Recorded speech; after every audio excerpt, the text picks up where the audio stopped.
Hey, thank you guys for joining us today. My name is Jared. For those of you watching online or listening to the podcast, I'm the Director of Student Ministry here, and I did start a series last week called Pack Your Bags. Basically, there's one thing I want you to remember from last week, or if you weren't here, to catch you up on, that basically the doing of today leads us successfully into tomorrow is really sort of the bottom line for today as well. But as you guys have heard in our welcome, for those of you at home listening, today is our Senior Celebration Sunday. That's for these graduating high school seniors. I just want to celebrate for a minute. I get pumped at this time of year. I was a high school English teacher for 14 years before I started doing this full time, and I'm telling you, I get so pumped around this time of year. It is a great chance to just look at all the investment we've all made in these students as they're about to launch into adulthood, and I get so excited thinking about the different people that I know. If you guys will think back to your own days when you made this transition, those of you who are kind of moved on past this time in your life, and maybe you don't have kids, maybe you're 10, 15 years down the road, but just to look back and remember for a second, I just want to draw us all into this moment, how huge this transition time is for a person going from being a child and a teenager straight into adulthood. Like, there's not much transition that happens here from this high school age straight into job or college or whatever happens. It all becomes real at that moment. I don't know if you remember that, but these kids that are these adults that are now going to be recognized as adults, right? Did you realize that they were born in the middle of one of the worst crises that I have ever experienced as an adult, called Y2K? Like, they were born at the turn of the century. Like, their parents must have been so courageous, and they were like, who cares if our bank account's not here, honey? We're still having a kid. Like, what were you thinking? Like, me and my wife were pulling money out of the bank and make sure we had just a little bit of cash in case everything got messed up. Like, that's how students don't understand this, but it was serious business. And at some point, right, your parents, students, those of you who are here today, your parents decided you were worth having, even though the world may be coming to an end. I want you to think about that for a second. Like, you were worth having. You were worth bringing into this world. You were worth investing in. And so I want to talk to the parents for a second of if you're a parent of a teenager or a parent of one of these graduating seniors, you have invested so much in the last 18 years of this student's life. If you went back and added it up, I read this a few years ago and I couldn't find the data on this, but estimates, according to my memory, estimates are that parents spend about $250,000 on a student from birth till age 18 before they go off into adulthood or college. $250,000. And students wonder why you don't have a second home or a nicer car or can't buy them nicer clothes. It's your fault, students. It's your fault. Your parents would have all the things you would really want if you weren't around, because they would have been able to spend $250,000 on other things. Look at the investment just in money. Think about the investment in time parents make in children. I am the dad taxi. I am dad taxi 3 days a week. My kids have piano. My son is involved in middle school and in tennis. He's involved in different academic team competitions. My younger daughter is about to transition into middle school, and she's going to start running track. I mean, I now have 3 afternoons. It's going to probably turn into 4 or 5 where I am literally just driving my kids places. I don't have to be anywhere. I just have to get them places. Like, parents, you've invested so much time. Don't even think about the first 3 years of life. You don't even remember those anyway. Just think about the last 6 years, right, of adolescence, how much time you spent trying to push them and drive them and invest in them.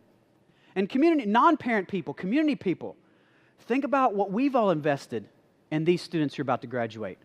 If you run a business, you've probably donated to a yearbook or to a sign or to something having to do with their sports teams or their clubs or things going on in the school, and they come in and they talk to you about something, buy an ad in this. You're like, sure, I'll buy an ad, right? And you've supported that, and you've also given up time maybe to coach sports or to even be a liaison with different things in the community to help make sure there's opportunities in this community. And by the way, all of our tax dollars go to support the public schools that they go to that support them. Guys, we are all invested in these students who are about to graduate and go on to adulthood.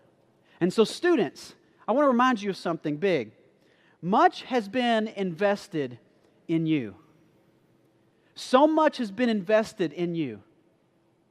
We are all for you. We've done all this to prepare you and get you ready. We are excited to watch you launch into the next stage of your life.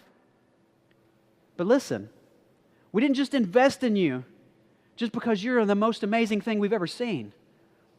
We invested you because of this. We want our investment to mature. If you know anything about investments, the investment on the front end doesn't look like it's worth it, doesn't look like it's worth it, doesn't look like it's worth it, but the longer you invest and the longer that investment stays around, the hope is and the promise of investment is that at some point it's going to mature and there's going to be a return. Now listen, our ROI, return on investment, is not for us. Okay, I'm not telling you that. Students, I'm not trying to say that, look, we've invested you, now you invest in us. Like, turn around and make sure you give it back. No. That's not what I'm saying. I'm saying we are looking for our investment to pay off in this way. We want you to do more than we were able to accomplish ourselves. Isn't that the hope for all of us as we invest in students and the people coming behind us? Don't we want to see them do better than we did, to make better choices than we did, to have better opportunities than we had, to go on and do greater things than we have? That is our dream. That's why we invest so heavily in you as students. But listen, all of you in this room, our investment in these graduating seniors is at the greatest risk it will ever be at. Surveys and studies have been done in several different places. And at least 40 to 50% of these students walking out of our houses, going into college, going into jobs, will leave the church, will leave their faith in the next 4 years. 40 to 50%. Like, and if you're not a believer here this morning, just understand, for us, this is a huge crisis. Can you imagine putting your money into an investment account and then only hoping that half of what you put in will be ready at a retirement? That's just unacceptable.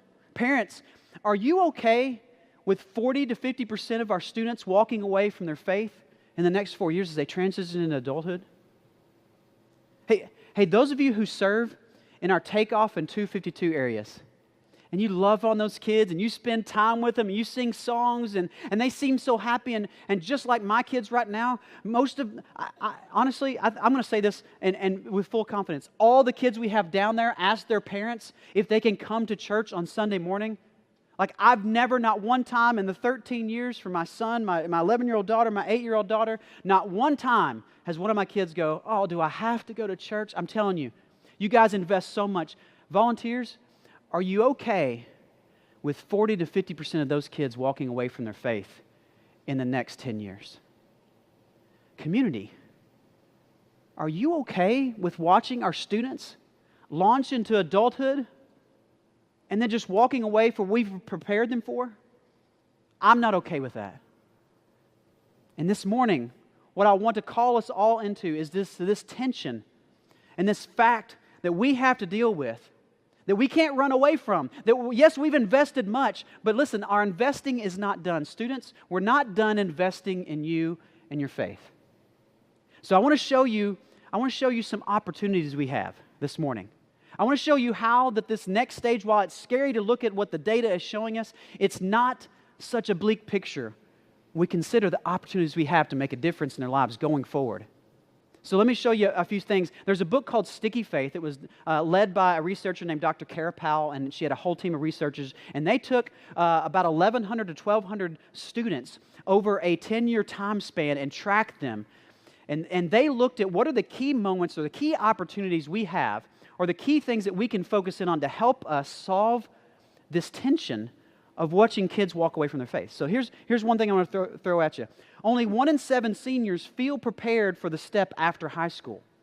That means if we have 7 graduating seniors sitting in the crowd right now, that only one of them feels confident about going to their next step. Now this is something, listen, that looks bleak, but listen, that's an opportunity, isn't it?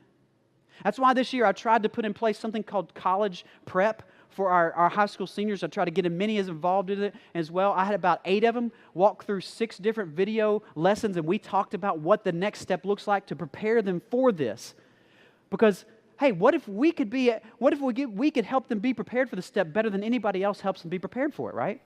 Here's another one. Here's another opportunity. The first 2 weeks of college were largely important to students keeping their faith. The first 2 weeks. The first 2 weeks of college. Opportunity again. I'm going to talk to you more about this one later, but look at this last one. 5 adults closely connected through the transition were key to students keeping their faith. If we're lucky, these kids have 2 parents. That's not even halfway there to 5. All right? 5 adults closely connected through this transition and closely connected during the first 2 weeks of their college experience makes all the impact in the world. So here's what I want to do.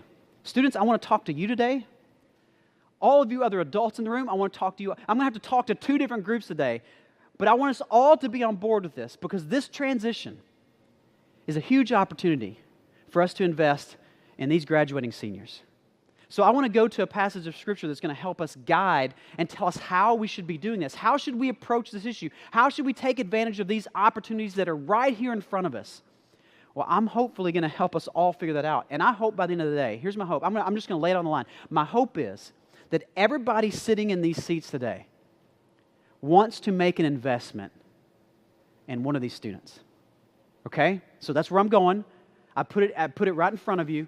Here's where we're going. Let me take you to 1 Timothy, a letter written by a guy named Paul. Paul was a mentor to a young man named Timothy, and Paul wrote 2 letters to him. In this first letter, Paul is letting Timothy know, don't stop doing what you're doing. He's trying to encourage him and support him. He's gone away for a little while, and Paul's writing this letter to this younger guy who he's left in charge. And I want you to look at this passage, and I want you to look at the love in it, but I also want you to look at the challenge. Students, I want you to look at what Paul challenges this younger Timothy to be a part of. And so let's walk through this together and see if we can find some wisdom for us. Paul says, don't let anyone look down on you because you are young. And every student in the room goes, yeah, exactly. Don't look down on me because I'm young. Don't you remember that feeling being a high school senior graduate and you are on top of the world, like you are actually the best thing since sliced bread? That was just me? Okay. I had a very inflated idea of who I was as a high school senior. I don't think that's abnormal. I think that's pretty normal overall. And for most of our students here, they are tired of being looked down on. They've been told year after year after year, when you become an adult, hey, someday, and they are ready to make their own choices. This is why I'm so proud of our church. Because most of our students graduating have already been serving like adults in our church. You probably don't see this because if you're not serving on a team with one of them, you don't realize this, but we have students down there right now who are serving and doing and running the computers and the production for our different elementary and preschool environments, just like in the adults here, the screens and playing the videos and songs that are playing for them. They're in there running and clicking computers and they're making sure that all runs well. And we've got other students who are down there right now wrangling 2- and 3-year-olds, and they're wrangling 4- and 5-year-olds, and they're sitting down and being small group leaders for 4th and 5th graders. Listen, this is what I love about our church. We don't look down on these students for being young. In fact, we look at them and we call them forward into the responsibility of their faith before they even leave us. And this is what I want to throw at you, people in the stands. Stop looking down on our students who are teenagers because they are young. Instead, empower them earlier so that they can work with us before they become full-on adults and they can make their mistakes and they can trip their way through some things with us beside them now.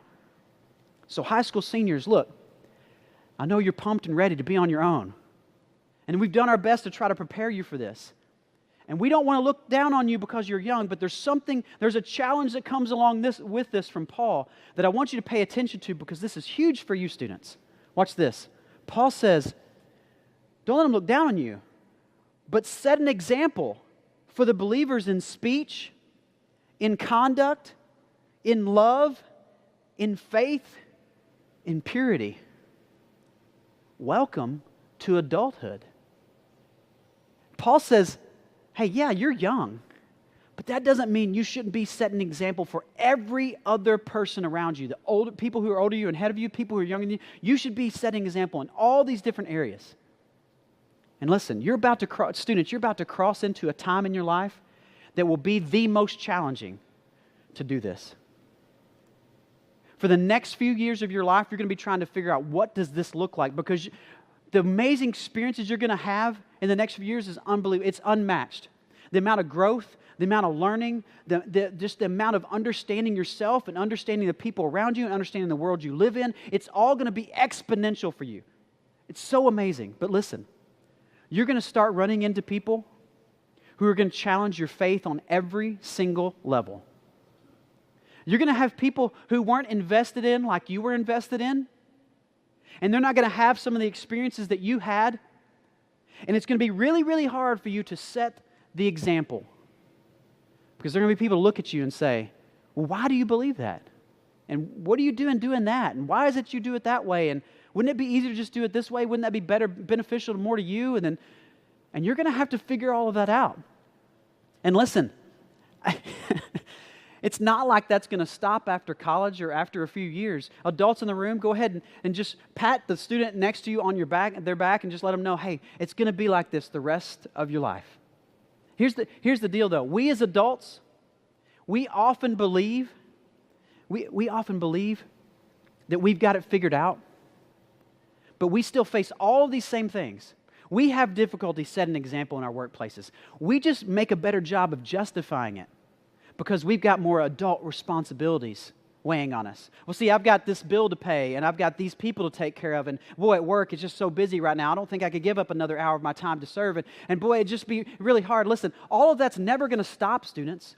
There's always going to be things that are going to interrupt and try to knock you off course and growing in your faith and doing the things that you've been called to do and using your passions. But listen, welcome to adulthood. This is an opportunity for you. This is an opportunity for you to step up and be an example. Now, Paul would have been really mean if he had left it right there. Like, if he'd just been like, go be an example. Go do the best you can in adulthood. Good luck, Timothy. Way to go. But listen, he doesn't leave it that way. He doesn't leave it that way for any of you guys that are about to make this transition. He gives us a how. He gives students a way to do this. For those of us watching from the outside, listen, it gives us a way to be a part of this next step in their life, to help them through this really, really well. So watch what Paul says to them, what they should be doing. He says, until I come, Timothy, devote yourself to the public reading of Scripture, to preaching and teaching. Do not neglect your gift. See, Timothy had a gift of preaching and teaching. And so Paul looks at Timothy and says, hey, until I can get there to help you out, you keep doing what you're gifted to do. Do not neglect your gift. Don't stop. And students, here, boil it down to just something really simple to remember. He basically was saying invest in others. Like invest in others. That's how you start this process. See, because you're going to go into a time in your life where the most difficult part is going to be investing in other people, because everything in our culture says in the next few years as you start adulthood, you should start investing in yourself. I'm not saying don't invest in yourself. I'm just saying don't forget to invest in others, to keep using your gifts for the benefit of other people. Right? Adults in the room? Isn't it hard to figure out how to do this well? Isn't this difficult to figure out how to use our passions and our gifts and abilities to keep investing in other people? Because we want to use all of our gifts and passions for ourselves, and we don't make sure that we get it right, and we make plenty of money doing what we love doing, and we get all these things, but we forget. And Paul reminds Timothy, listen, as you're making this transition, Timothy, I know you're on your own. One of the most important things you can remember is to invest in other people. Because here's what you want to remember, students, that really what's best for others eventually is best for you. Like as you invest in other people and you give away your gifts and passions to help them out, do you realize that as you do that, you're actually doing what's best for you? See, as you give your talents and your gifts away, you're giving opportunities to other people, and you become invaluable to them because you're helping them move forward. And you're actually doing what's best for you, because that is the most fulfilling part of being an adult, is investing in the other people around us and watching them do very well. So don't forget this. Don't forget that what's best for others will eventually turn out best for you. In the short term, it's going to look totally crazy to continue to serving others, to do things for other people, to invest some energy and some time into other people when you have so many other things that you could put your time into. You're going to have so many choices in the next 4 years about how to a job and school and friends and hanging out and just going to just be free and hang out and do nothing. It's all going to be there. But in the midst of all that, as you start to approach your adult life, don't forget to make this a habit.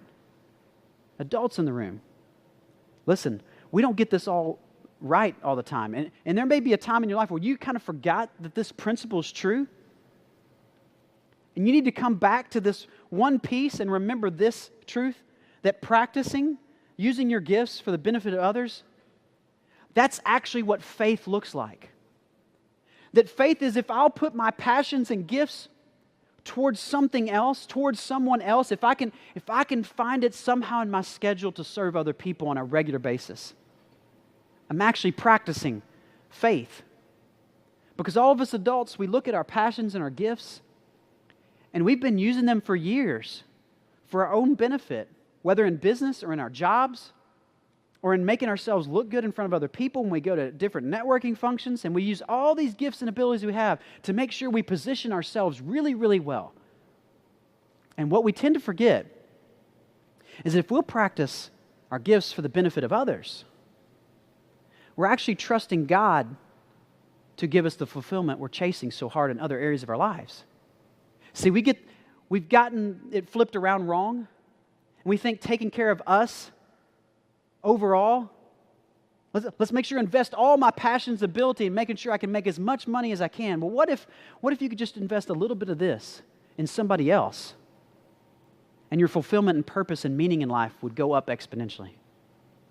Adults, I know it's difficult. Students, it's going to be difficult. This is the raging war as an adult. This is what we all struggle through. But Paul says to Timothy, this is what keeps you on track. This is what pushes you forward. This is what makes you better. This is what puts you in a position to actually feel fulfilled in your life. So students, don't forget, invest in others. At the time in your life when it would seem like that's ridiculous, invest in others. Adults, I want to come back to you for a second. There's a part of this verse I didn't hone in on because I wanted to come back to it and look you straight in the eye when I say this. Paul writes the first part of that verse 13. Look what he wrote. Until I come. Like, I'm coming back, Timothy. I'm going to come back and see you. I'm not leaving you alone. Like, hey, not good luck. I hope you do well. Not, hey, I spent 18 years. I'll see you later. You're on your own. Look, I understand. Listen, they've got to be adults. We don't need to hold their hands, and we don't need to be helicopter parents, and we don't need to be helicopter grandparents, and we don't need to be like doing everything for them. That's not what I'm saying. Here's what I'm saying. How many times, though, do we look at a college student a few months down the road and go, well, I hope they're doing okay. And we don't have a plan. We don't have any intention. We don't have a way, a strategy of making sure we reconnect with them down the road so that we can help make sure they're on track. Because you remember, right? You remember the first few years of your adulthood and how many mistakes you made and how many stupid decisions you made and how you wish that somebody had just come to you and said, hey, what about thinking about doing this instead? And you go, well, I probably wouldn't have listened anyway. But maybe you would have if somebody had made the effort to come back. Here's what I'm saying. Let's stop saying goodbye to our students. Let's stop saying goodbye and just say, hey, see you later. Welcome to adulthood. I'll check on you in a little bit. What if we did that instead? Here we are in a world of technology and connection. You guys realize that every one of you have in your pocket or your purse a device that allows you to contact anybody in the world at any moment by face. Like face to face. I know I'm not an iPhone user either. I know, I get it. It's kind of stupid, but most of you use FaceTime, right? I would use Google Hangouts. It's all good, right? But I can video call people and talk to them wherever they are. And I can send a text message, and I can send a message on Instagram, a DM, and I can do all kinds of things. I could even take a pen and write on a piece of paper.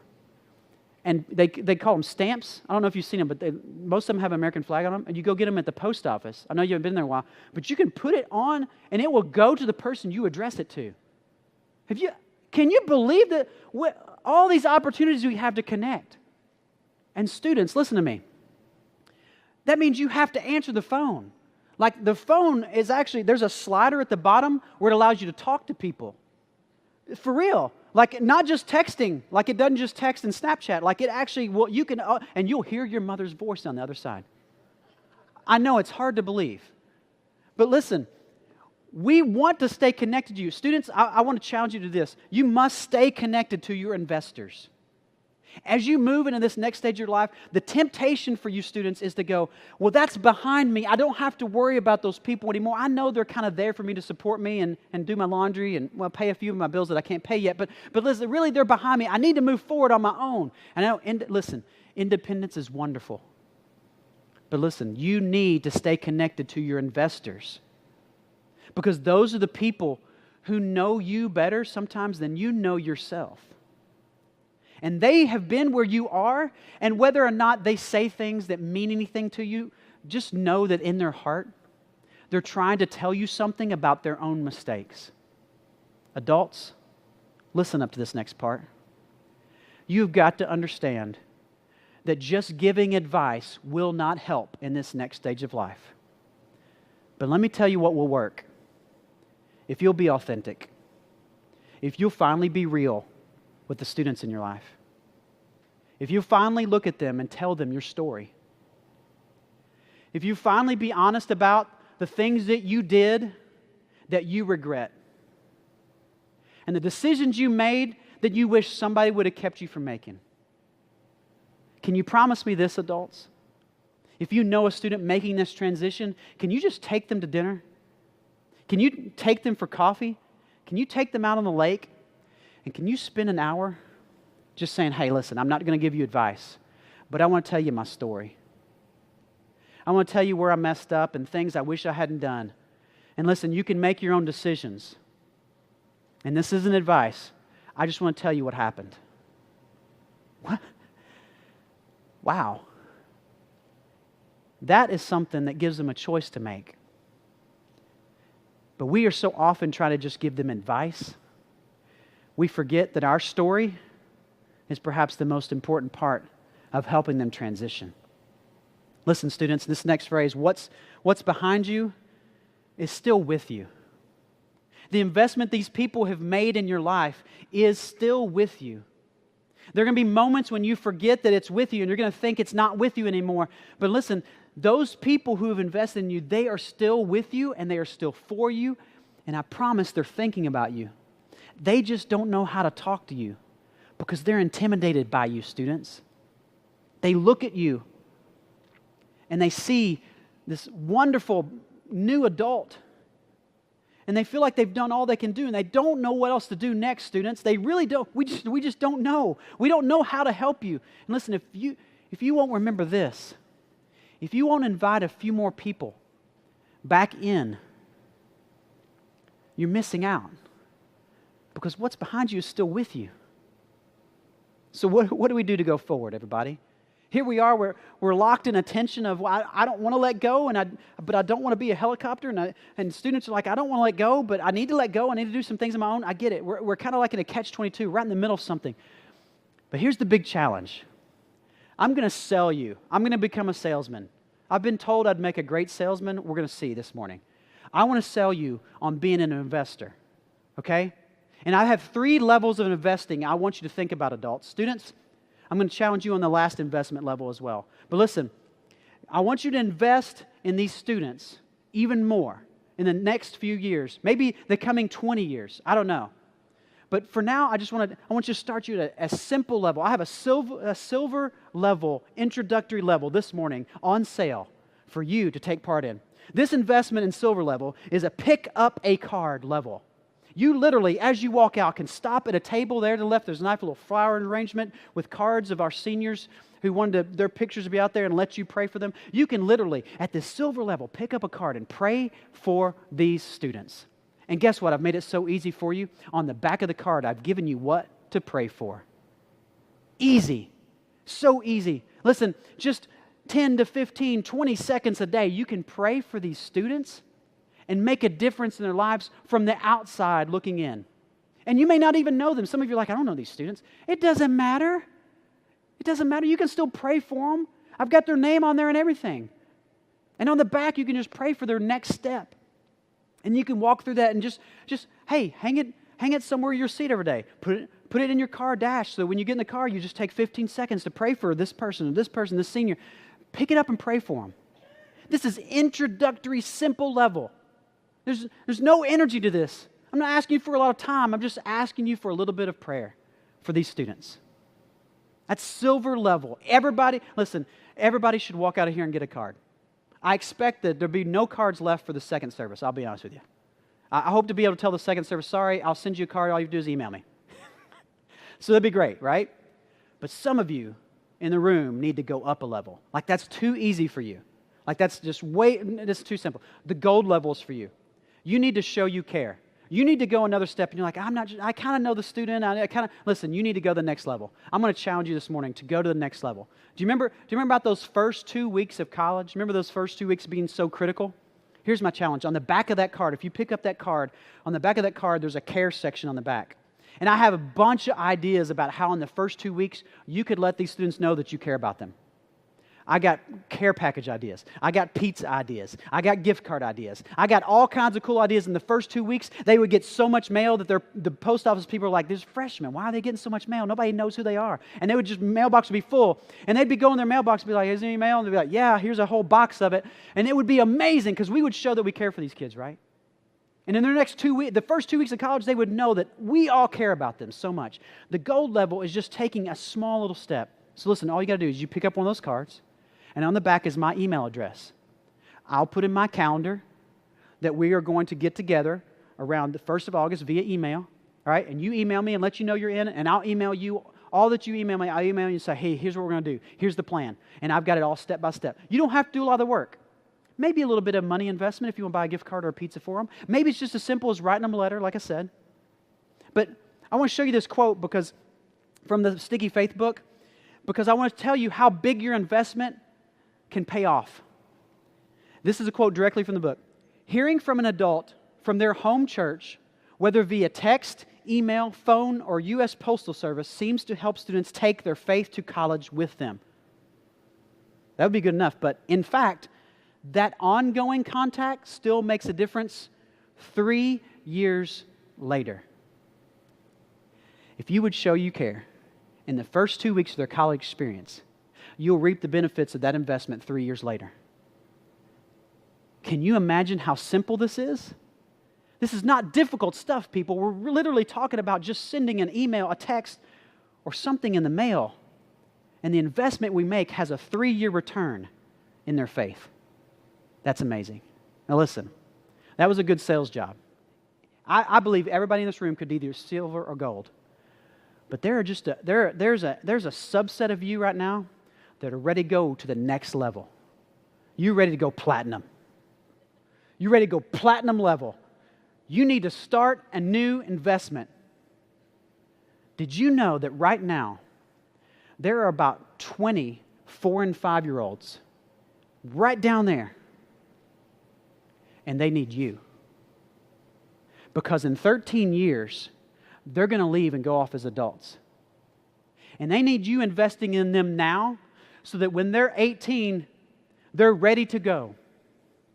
Because you invested in a few 4- and 5-year-olds for 1 hour a week. 1 hour a week investment in their life will make the difference 13 years from now.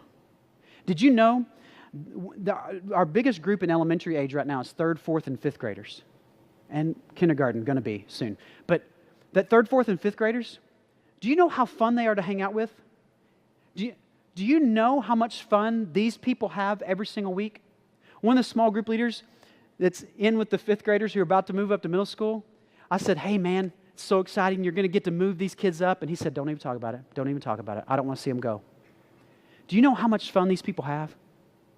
And they're making an investment that in just about 7 to 8 years will come to maturity. Can you imagine being part of that 3rd, 4th, or 5th grader's life right now, and then when they're 18, they're thinking about you because you invested an hour a week in their life on a Sunday morning when you're going to be here anyway doing something?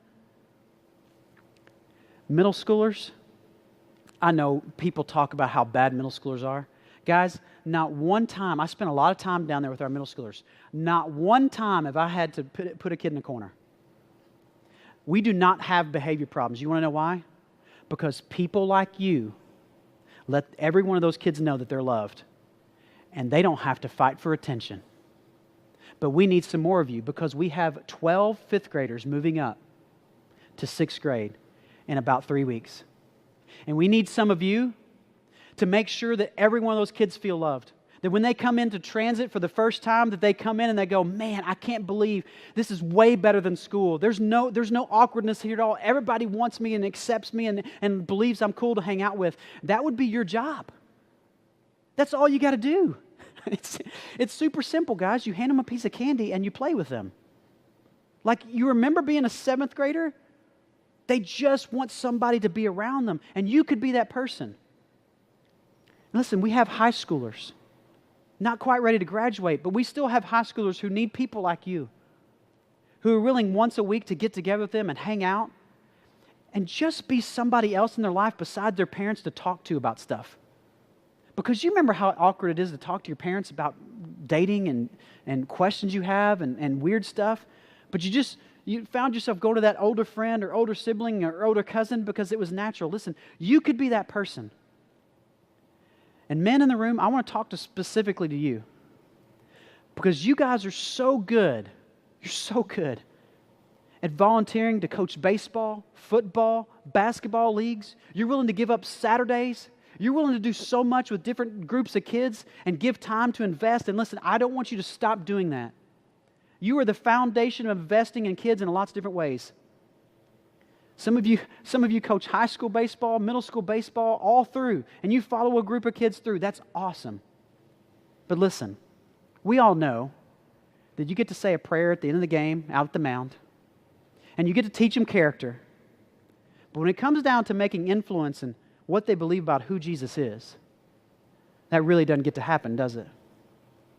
And what if you guys, for 1 hour a week on Sunday, with no prep, no homework, you just walked in here on an hour on Sunday and you pick an age group. You pick any age group you want, preschool, elementary, middle school, high school, I don't care. But you walk in for 1 hour a week, all you do is spend time with those same age group of kids that you love coaching. And what if you took that investment of 1 hour a week on Sundays when you're going to be here anyway, and you made a long-term investment for the future of that kid's faith? Listen, I want to tell you a quick story about Mama Dot. Now, Mama Dot was my best friend's mom, but she was my choir director from from being 5 years old till 20 years old. I was in a summer youth choir. Really goofy, really awkward, I get it. But Mama Dot loved music so much that she was willing to let parents drop off with her for 90 minutes twice a week during the summer months to teach kids who couldn't sing how to sing and to sing together as a choir. We traveled to Myrtle Beach as a choir. We traveled to Florida. We went to Eureka Springs and we sang on the streets of Eureka Springs and we performed. And for 13 years of my life, Dorothy, Mama Dot invested in me. Now, I don't sing much anymore in public. I understand that, but through that choir every single summer and through her investment, she has no idea the change in my faith. Because I have songs that still run through my head when things happen. Because I learned them when I was 5, 6, 7, 8, 13, 18, 20 years old. And my faith is stronger, not because she did anything super special with me personally. She's just willing to make a spot for me and be around me and create an opportunity for me. And then there's this guy I met in college. Oh my gosh, if you guys could have seen him then. Like, he wasn't bald at all. I met him my freshman year in college. We hung out. One of the first things he did was say, hey, we should get in a small group. And not one time, not one semester, well, I think there was one semester, but not one time did he not push us as a group to be in a group together, always learning and pushing each other and keeping each other accountable and growing. And he made an investment in me then. He looked at me and said, hey, you should lead one of these groups on your own. Why don't you pick something to lead some guys through? And I was like, I don't know how to do that. He's like, yeah, you can do it. And then one summer, he was like, hey, we should start a basketball summer league. We should go talk to this church and see if they'll let us use their gym for one night each week and do a Bible study on the backside. Guys, this is a ridiculous and stupid idea. But you know, guys showed up to do that. And they played basketball, and then after we played basketball for an hour, they would sit down and let us talk to them about the Bible for about 20 minutes. It was ridiculous, but every week they would come back and play and study the Bible. It was crazy, but Matt's investment in me made all the difference in my life in college. Listen, Could you be that? Could you start a new investment? Could you just take a little slice of your time, 1 hour a week, and turn it into investment that matures and grows and goes beyond anything you could possibly imagine? Could you just do that? Because I know some of you are remembering the people who did that for you. And I don't want us as a church to ever forget that investing in the next generation, continuously making new investments, is what we do. And while I love the stories, and we've seen the baptism stories of last year, I love to see stories of college students who walked away from church or didn't know what they're doing and came back. I love those stories. But listen, wouldn't it be great if we could prevent all of those stories? And what we saw instead were stories of these students walking out of high school into college and then bringing their friends and changing their lives. What if we could flip the script on this whole thing, and instead of 40 to 50%, we weren't losing any, we were gaining 40 to 50% because the 100% we sent out somewhere was ready to bring people in and show them, these people changed my life. They invested in me so much. Look at what they've done. This is what I want for our church. This is what I want for you students. I don't want to say goodbye to you guys. I want to stay connected to you. Adults in the room, don't we want to stay connected to them? Then let's buy in at one of these levels today. Let's buy into one of these levels, because the investment we make will mature. And we know that using our gifts for the benefit of others is actually what's best for us. So we should never stop investing. Let's pray. Father, thank you so much for this challenge from Paul and Timothy. God, I pray that we as a church will not stop investing, that the students we're seeing off today, they would go on and do great things, greater things than we can possibly imagine. And I pray that we would continue to invest, that there are people in the crowd today that are going to wake up and just kind of move toward investing in the next generation in a new way, at a new level. In your son's name I pray it. Amen.